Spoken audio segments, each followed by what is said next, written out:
Mr. Speaker, let's be clear here. Republicans aren't worried about non-citizens voting. They're afraid of actual American citizens voting. Why? Because they're losing.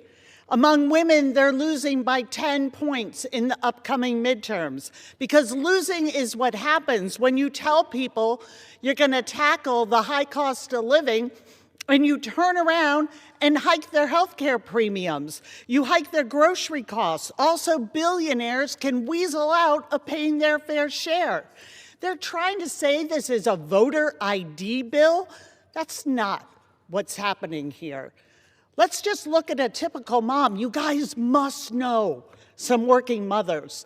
The ones that I hear from across my district and across this country, they are struggling to put food on the table for their kids, working 2 jobs to try and make ends meet, trying to juggle getting their kids to school, maybe catching an occasional game, fearing they're never going to be able to find childcare they can afford, and praying nobody in the family gets sick because they can't afford a doctor either.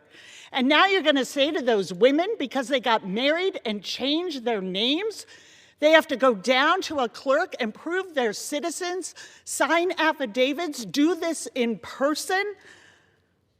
This is a minefield of red tape that you have put in front of women and American citizens and their right to vote.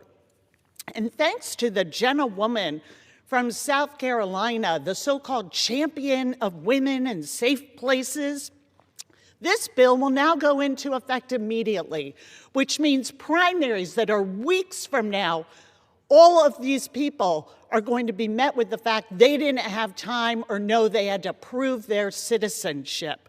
Good luck voting, ladies. And as a kicker, the bill mandates that every state turn over their voter rolls to DHS and Kristi Noem. This bill, Mr. Speaker, is an outrage. This is election rigging. This is voter suppression. The American people aren't going to stand for it, and nobody should vote for it. I yield back.